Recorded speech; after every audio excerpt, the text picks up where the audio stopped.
कोणती झाली छोटी कोणतरी जबाबदारी नाही. समजा आता तुम्ही सीएस म्हणून जिल्ह्याची जबाबदारी स्वीकारताय, मी नगराध्यक्ष म्हणून समजा कणकवली जबाबदारी स्वीकारतो, तर ती कोणीतरी जबाबदारी स्वीकारली पाहिजे ना. असं जर बदले ना नियमित डॉक्टर येणे हा एक पर्याय आहे. आता नियमितचा जो आपल्याला पर्याय दिला 1440 मध्ये, त्याच्यामध्ये पिडियाट्रिशियन आणि एक ॲनेस्थेटिस्ट आला तर आपल्याला जो तो प्रॉब्लेम सॉल्व्ह होऊ शकतो. मी आता तुमच्याशी त्याच्यानंतर मी ती बोलतो आदित्य साहेबांची. दुसरं साहेब काय माहिती आहे, इथं जी गरोदर माता प्रसूतीसाठी जे स्त्रीरोग तज्ज्ञ डॉक्टर आहेत त्यांची उपलब्धता इथं नाही. NHM-मधून जी आपण फॉक्सीला विनंती केली होती की आपण कोणते इथून जॉईन व्हा NHM-मधून, म्हणजे राज्य आरोग्य सोसायटी आहे, म्हणजे जे काही प्रायव्हेट प्रॅक्टिशनर्स आहेत त्यांना आपण NHM-मध्ये ऑन कॉल बेसिसवरती किंवा पूर्ण वेळ तत्वावर ऑर्डर देऊ शकतो. तर विनंती मी केलेली आहे, परत एकदा तुम्ही करा. नाही पण इथं सर आता पोस्टर्स नाही ना, त्या याचे डॉक्टरच नाही ना, मग काय करायचं आता अशा वेळी काय करू शकतो आपण? जिल्हा स्तरावर त्याच्यातून एक आपण दिलेलं आहे DRP मधून एक गायनेकोलॉजिस्ट दिलेलं आहे. सध्या आमच्याकडे 2 कार्यरत आहेत. आता हे 4 तारखेला कार्यमुक्त होत आहे, पण आम्ही बॅकअप ठरवलेलं आहे. इव्हन रेड्डी सरांची पण ती गैरसोय होते, त्यासाठी सागर जावणे सर एमडी मेडिसिन यांच्या संपर्कात आहे. इकडचे हे 4 किलो झाल्यानंतर सर म्हटले की 4 तारखेला आपण त्यांना घेऊ तुमच्याकडे. एक श्रुती राणे मॅडम आहेत, ते प्रॉपर कणकवलीचे आहेत. त्यांचे UG आणि PG दोन्ही सायन्समधून पासआउट आहेत. ते MSOBची हा 2 गेलं तर 1 तरी लागेल सध्या. एमडी मेडिसिन या 2 तरी करतो आणि पेडियाट्रिशियन कन्सल्टंट नाही आहे, पण JR आहे आपल्याकडे, त्याच्यावरती चांगलं बघता होतं. बऱ्यापैकी एकदम सुंदर जे आपले पावसकर तुमचं नाव काय? एमडी पेडियाट्रिशियन एमडी सायकेट्रिक हां, त्याच्या सुंदर आहे, त्यांनी पण अर्ज केला, त्यांना 4 तारखेला होता. काय होतं साहेब, उपयोगी ना फिजिशियन डॉक्टरची आवश्यकता आहे, फिजिशियन डॉक्टरच नाही, कसं होणार? त्याची बरे आता एक हा DRP मधला एक ते 2 आहेत ना आपले.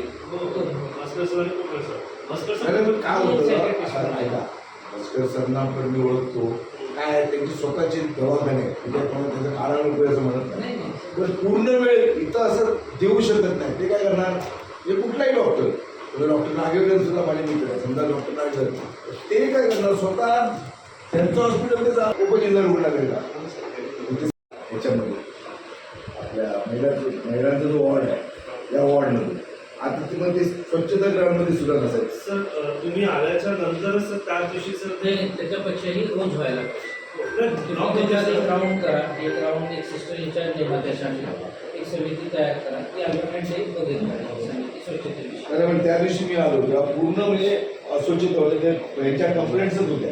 मग यांनी मार्ग काय काढला तुम्हाला सांगतो, त्या पेशंटला तुमच्याकडे शिफ्ट करून टाका. काय का तो तक्रार करणारा पेशंट असं झालं आणि त्याला शिफ्ट तुमच्याकडे करून टाकला. म्हणजे इथं काय होतं, व्यवस्थितपणे जर सांगितलं साहेबांनी किंवा कुठल्याही पेशंटचं तर ते व्यवस्थित होतं, काही प्रश्न आहे. नाही पण ही गैरसोय आहे. ठीक आहे, स्वच्छ त्याच्यानंतर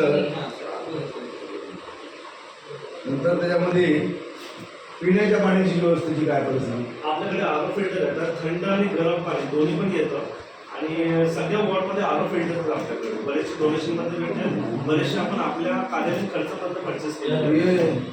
मग आरो फिल्टर आहे, AC PNC मध्ये आहे, नंतर इकडे कॅज्युअल्टीला आहे, वॉर्डमध्ये तर थंड गरम पाणी दोन्ही उपलब्ध आहे. इकडे केस पेपर करतो ना आपण, त्याच्या बाजूला अगोदर वॉटर कूलर असेल, मला वाटतं तिथे पंकज त्यांची विनंती आहे, त्याच्यावरती आपल्याला काम मी ते सगळं देतोच तुमच्याकडे, पण दिले साहेब अजूनही देतो. दुसरं म्हणजे तिथे एक वॉटरची व्यवस्था करा, पिण्याच्या पाण्याची. आधी आपल्याकडे समजा 5च डॉक्टर आहे, त्याच्यात असायला पाहिजे 25. तर एक उदाहरण सांगतो, ते 5 आहे, ते 5तले परत 2-3 तुम्ही त्यांना तुला थोडंसं त्याच्यामध्ये एक सुसूत्रता आणायला लागेल की एखाद्याला बदल दिली नसताना जर गरज नसेल CR किंवा वैद्यकीय सोडून, तर तुला त्याच्यात तुझं हे राहील, ऑथॉरिटी राहील की कोणाला द्यायचं प्रायोरिटीप्रमाणे बघावं कारण दत्तक नागकर प्रामुख्याने एक्सरेला आपले नागकर 1 महिना रजेवर होते आणि दुसरे 15 दिवस. हां 15 दिवस माझ्या बघण्यात त्यांचे बरेच दिवस नव्हते. त्याच्यात आपला दुसरा जो स्टाफ आहे ना, त्याचा काहीतरी कोणाला तरी आजारही होतो, तो एवढा रडत बसला होता एका झाडाखाली हॉस्पिटलच्या मागच्या बाजूला, त्याला सुट्टीच मिळत नव्हती. म्हणजे असं पण होतं तुमच्या लक्षात नाही असं नाही, रोष नाही कोणावर, तर असं होऊ नये. किमान नारकेवर आहेच ना सर. म्हणजे त्याला गरज आहे, त्याला हवी होती ती मिळाली नाही. म्हणजे आपण काय बोलतो आणि संख्याबळ कमी आहे. प्रायोरिटीसाठी दोघांना बोलून सर घ्यावं ते लागेल. खोटं आहे सर ते. नाही प्रायोरिटीसाठी तुला प्रायोरिटीवर सरांनी सांगितल्याप्रमाणे प्रायोरिटी सेट करा. ज्याला अर्जित रजा किंवा मेडिकल खरंच गरज आहे त्याला देण्याबद्दल विरोध नाही. आणि ते देतानाही आपली पर्यायी व्यवस्था किंवा आपली रुग्णसेवा विस्कळीत होणार नाही याची काळजी घ्यायची. हे आपण शेवटी लोक आपल्यावर अवलंबून आहेत ना. या संपूर्ण उपजिल्हा रुग्णालयामध्ये जवळजवळ अर्ध्या जिल्ह्याचा भाग झाला जवळजवळ या 2-3 तालुक्यात. ब्लड स्टोरेज युनिट आहे. स्टोरेज युनिट आणि ब्लड बँक आज किती आहे? आज रक्तसाठवण किती भेटते? एक गोष्ट सांगा, जस्ट तुमच्यावर विश्वास ठेवून ट्रस्ट ठेवूनच बसले. प्राथमिक चर्चा आहे. मला सांगा, आज आत्ता पाहिजे ब्लड तुमच्याकडे आहे का? हो सर. तुम्ही फक्त पोरसला बोलता बोलत नसतील. कणकवलीच्या उपजिल्हा रुग्णालयामध्ये ब्लड बँक आहे का? आणि आहे का आता? हो सर, प्रत्येक ब्लड ग्रुप नाही आहे, माझ्या माहितीनुसार नाही. ब्लड स्टोरेज युनिट आहे इथे. सर हालच बॅग हालच ब्लड करतात. ए पॉझिटिव्ह 4, बी पॉझिटिव्ह 5 आणि ओ पॉझिटिव्ह 1. पण काय होतं सांगितलं हा. बऱ्याच वेळा लोकांना प्लाझ्मा लिहिलेला असतो, होल ब्लड लिहिलेलं नसतं प्रायव्हेट डॉक्टरने. प्लाझ्मा नाही स्टोरेज. मग ते प्लाझ्माची स्टोरेज आपल्याकडे नाही. जो PCB असतो. स्टोरेज पोरस. कारण ते एफडीएचं जे नॉर्म्स प्रमाणे ते वरच ठेवायला लागतं. PCB लागतं कधी. म्हणजे अशा प्रकारचं रक्त मिळणार होतं. प्लाझ्मा मिळणार नाही. प्लाझ्माला होल ओरसलं ब्लड जावं लागतं. भरपूर असतं आपल्याकडे. प्लाझ्माला ओरसलं जावं लागतं. फॅक्टर्ससाठी वरच जावं लागतं. म्हणजे ब्लड फॅक्टर्स जे आहेत सेपरेशन. ती व्यवस्था इथं करता येणार नाही. त्याला ब्लड बँक सँक्शन. म्हणजे आपल्याला ब्लड बँक झाली तर तर आवश्यक आहे. व्यवहार करायला काही म्हणजे आपल्याला या उपजिल्हा रुग्णालयाला ब्लड बँकेची आवश्यकता आहे. असं आपण प्रस्ताव करू. हा?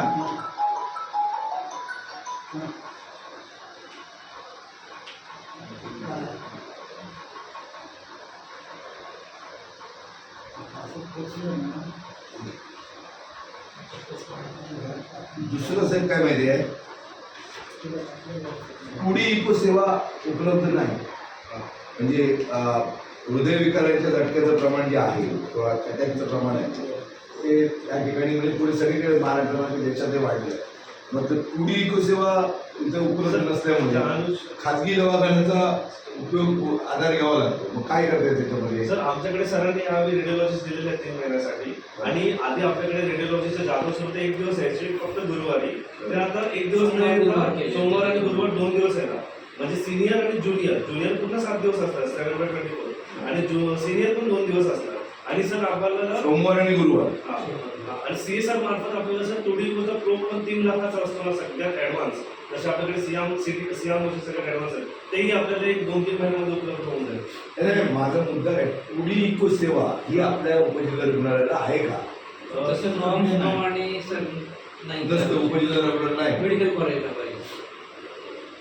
पण आपण हे मिळालं तर रेडिओलॉजिस्टला आपण नाही, पण कसं होईल सर, आपण आता आपलं मेडिकल कॉलेज व्हायला मी त्या जो वेग आहे त्या हिशोबाने अजून 5 वर्ष होणार नाही. म्हणजे मागच्या 3 वर्षात झालं नाही काय, त्याच्यामध्ये अजून 5 वर्ष होणार नाही. पण माझं म्हणणं की ह्या ज्या हृदयविकाराचे प्रमाण वाढलेले आहे त्यासाठी झाली प्रस्ताव तयार करून पाठवतो. त्याच्यामध्ये अडचण काय आहे? म्हणजे माझं म्हणणं अडचण काय आहे? अडचण त्याच्यामध्ये तो मशीनिंग लागणार, त्याला एक्सपर्ट टेक्निशियन लागणार, त्याच्या प्रकारचं सॉफ्टवेअर आणि मनुष्य. नाही, पण किती काय म्हणजे काय खर्चिक आहे सरकारी स्तरावर काय खर्चिक आहे? तर आपण देऊ शकतो सर, आपण medicine करू शकतो. किती 3 ते 5 लाख रुपये खर्च लागतो. समजा आता इथं नसल्यामुळे समजा मला टुडी इको करायचं असेल समजा बाय तर काय खर्च आहे खाजगीमध्ये? सर 2500 ते 3000 रुपये देतात. आणि आपल्याकडे असतं समजा शासनाकडे फ्री आहे. म्हणजे आपण 3000 रुपये वाचू शकतो. 2.5 ते 3000 रुपये वाचू शकतो.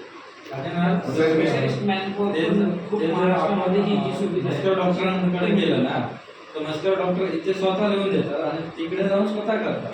ते बरोबर आहे, त्यांच्याकडे मशिनरी त्यांची चूक नाही ना. ते जर आपल्याकडे असतं तर त्यांनी इथंच केलं असतं. साहेब माझं काय म्हणणं माहिती आहे, 2-3 लाखाच्या एखाद्या मशीनसाठी एखाद्या प्रत्येक माणसाला विजयमधून पण घ्यायला आपण परवानगी दिली. दुसरे तुम्ही ते प्रस्तावना ठेवा इंडिव्हिज्युअल मध्ये करता येईल. आणि त्यांची शस्त्रक्रियांची तुमची संख्या आहे ती वाढते, जे तुम्ही इथं करताय त्याच्यावर संख्येत.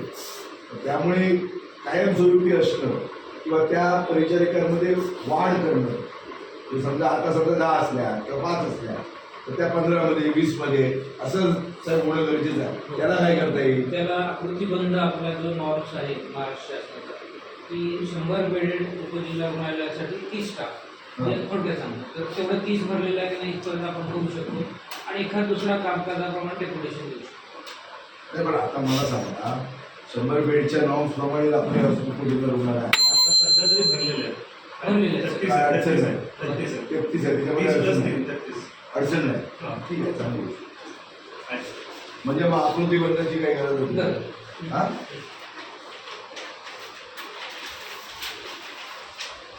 सध्या त्यांनी जेव्हा बांधलं होतं ना बांधकाम त्यावेळी त्यांच्या इंजिनिअरिंगचं चुकलं. जेव्हा बांधकाम सुरू होतं त्यांची जबाबदारी इंजिनियर लोकांची येऊन पाहणी करून जाणे आणि ते काम उत्कृष्ट दर्जाचं आहे की निकृष्ट दर्जाचं बघणं ते त्यांनी केलेलं आहे. म्हणून ते कॉन्ट्रॅक्ट काय करा नाही, पण त्याच्यामध्ये तुम्ही ड्रेनेजचं सिस्टम ड्रेनेज तर राहिलं असं मी म्हणतो. कोण आलेला तर हा हे उत्तर तुमचं पाण्यामध्ये त्यावेळी पण होतं मी जेव्हा आलो तेव्हा. या या या डॉक्टर या या ना या ना बसा बरे सर बसा. नमस्कार ना या ना इकडे बसा. इथं बसा इथं बसा. नाही माझं काय म्हणणं माहिती आहे, जेव्हा 2 महिन्यापूर्वी किंवा महिन्यापूर्वी मी आलो होतो तेव्हा हेच उत्तर होतं. केलं रिपेअर. मग काय अडचण आता ड्रेनेजची? आता हे जे खालचं मेन गणित त्याचा इश्यू होता. तुम्ही आलेला का वरचा वॉर्डचा इश्यू होता तो काढला. ठीक आहे ना, माझा जो प्रश्न आहे तो पूर्ण उपजिल्हा रुग्णालयाचा आहे. आज ड्रेनेजची काय सिस्टमची काय परिस्थिती आहे? वरचं खालचं सगळंच एकच, शेवटी ड्रेनेज सिस्टम ही ड्रेनेज सिस्टम. वर्किंग आहे असं बंद वरती सर सर एक तुम्ही स्वतः एक सिस्टर इंचार्ज एक सफाईगार PWDचे इंजिनियर आणि कॉन्ट्रॅक्टर याची संयुक्त पाहणी करा आणि त्याच्यावरून अहवाल सरांना कसं आहे नाही पाहिजे तर आपण आता ह्या प्रश्नानंतर आपण BIDCशी पण बोलू ना. बाबूलच साहेब आहेत ना कार्यकारी अभियंता, त्यांना सांगू ना आपण की याबाबत तुम्ही ठोस निर्णय घ्या. त्याच्यात आपण टेक्निकल माणसं नाही तर तुम्ही नाही पण त्यांना का आता तसं नाही साहेब. सर माझं असं म्हणणं आहे की अजून काय बांधकामशी निगडीत विषय आहे, ड्रेनेज चालेल, अजून काय निगडीत विषय आहेत? आणि सर वॉर्डमध्ये वरती तुम्ही ते काम केलंय त्यांनी पडदेच लावलेले आहेत. नाही पडदे लावण्याचा त्या स्कोपमध्ये आहे का नाही बघायला पाहिजे. जिथे एक स्कोप असतो कामाचा त्या स्कोपमध्ये आहे का बघायचं, नसेल तर आपण MJPJ मधून घेऊ. त्यामुळे तुमचं म्हणजे तुमच्या म्हणण्याप्रमाणे ड्रेनेज एक अडचणीचा आहे. दुसरं तुम्ही पडदे बिडदेच्या अंतर्गत ज्या सुविधा आहे त्याच्यामधलं झालं. त्याच्यामध्ये बरोबर. दिल्यामुळे ते थोडंसं ते सगळ्यांना बोलू होते. 100% लोक आणि एकदम कमी पैशामध्ये चांगल्या तज्ज्ञ डॉक्टरांची सेवा गोवा मेडिकल किंवा मी अनुभवलेला आहे.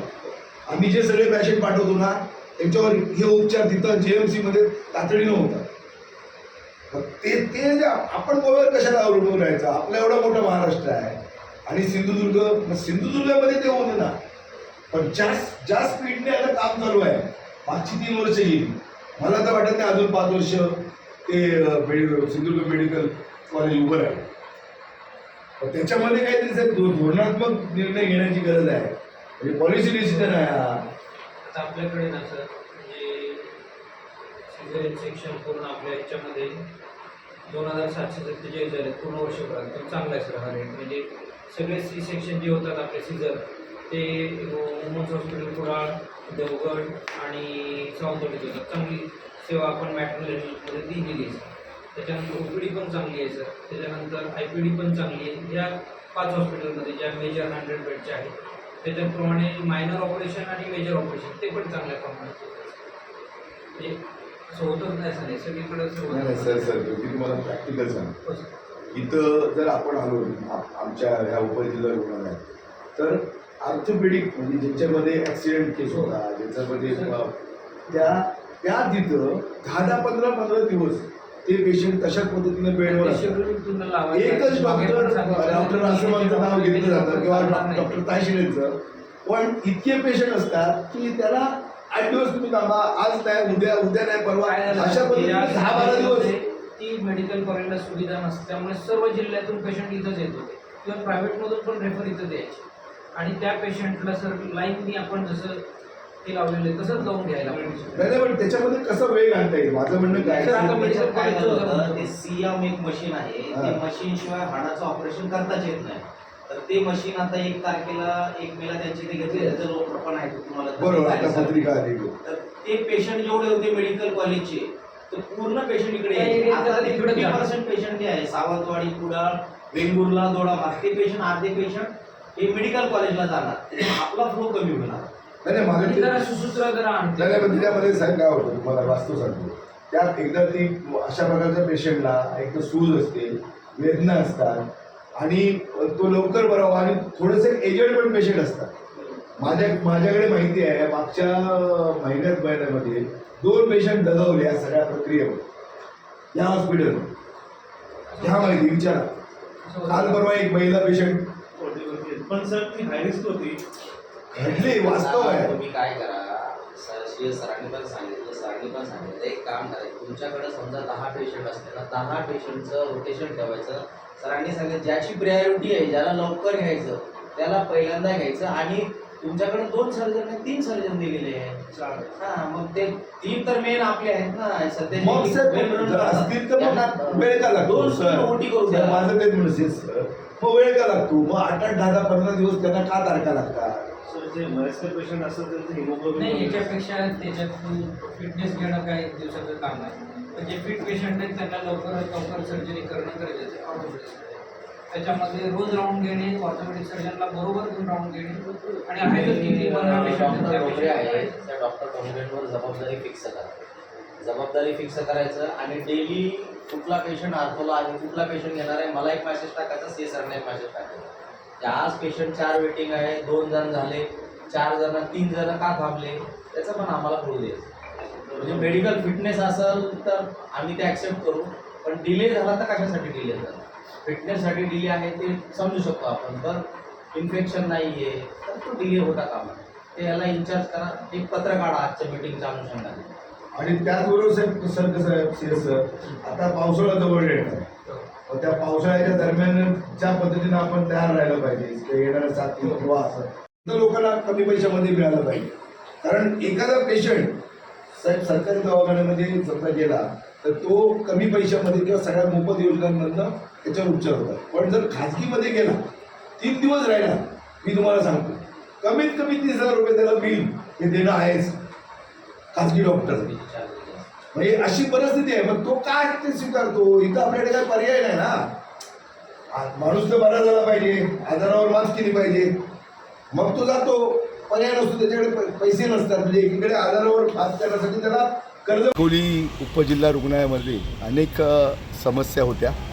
अनेक प्रश्नांना वाचा फोडण्याच्या निमित्तानं संबंधित आपले या जिल्ह्याचे CS श्रीपाद पाटील सर, इतर सर्व डॉक्टर्स यांची त्या ठिकाणी मी भेट घेतली आणि ज्या त्रुटी आहेत या उपजिल्हा रुग्णालयातल्या त्या प्रश्नांबाबत त्यांच्याशी चर्चा त्या ठिकाणी केली आणि त्यांनी मला आश्वासित केलं की येत्या 8 दिवसामध्ये आपण हे सगळे प्रश्न जे आहेत त्या ठिकाणी आपण मार्गी लावू. आणि सगळ्यात पहिला जो प्रश्न होता की कायमस्वरूपी स्त्रीरोग तज्ज्ञाची नियुक्ती आपण या उपजिल्हा रुग्णालयामध्ये करावी, अशा प्रकारची मागणी त्यांच्याजवळ त्या ठिकाणी केलेली आहे. त्याचबरोबर जो ICU कक्ष आहे हा कार्यान्वित करण्याच्या संदर्भातल्या सुद्धा सूचना त्यांना दिलेल्या आहेत. मला वाटतं की जवळजवळ 3 बेडचं ICU कक्ष येत्या 8 दिवसात आपण सुरू करतो, अशा प्रकारची भूमिका त्यांनी मांडली. त्याच्यानंतर बालरोगतज्ञ आणि भूलतज्ञांची नियुक्ती या उपजिल्हा रुग्णालयामध्ये व्हावी, अशा प्रकारची सुद्धा मागणी त्या ठिकाणी करण्यात आली. त्याचबरोबर 2D इको सेवा ज्याच्यामध्ये अलीकडे हृदयविकाराचे प्रमाण वाढलेलं आहे आणि त्यामुळे ही जी काय 2D इको आहे हे करणं प्रत्येक रुग्णाला किंवा आजारी पेशंटला किंवा त्याला हृदयविकाराचा त्रास आहे आणि म्हणून ह्याची जर खाजगीमध्ये जर आपण किंमत केली तर जवळ 3 ते 5 हजार रुपये एवढा खर्च हा प्रत्येकाला त्या ठिकाणी येतो आणि म्हणून ही सेवा या उपजिल्हा रुग्णालयामध्ये चालू व्हावी याच्याबाबतची भूमिका त्या ठिकाणी मांडलेली आहे आणि लवकरच आपण 2D इको सेवा त्या ठिकाणी करू अशा प्रकारचं आश्वासन त्यांनी त्या ठिकाणी दिलं.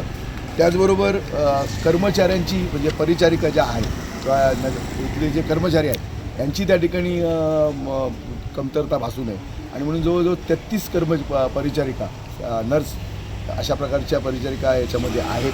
अशा प्रकारची त्यांनी या व्यवस्थापनेमध्ये म्हणजे उपजिल्हा रुग्णालय त्याचबरोबर जी ड्रेनेज असेल, रस्ते असतील, स्वच्छतागृह असेल याबाबतची सुद्धा भूमिका त्या ठिकाणी मांडली आणि लवकरात लवकर त्याच्यावर सुद्धा आपण निर्णय करतो अशा पद्धतीचं त्या ठिकाणी सांगितलेलं आहे.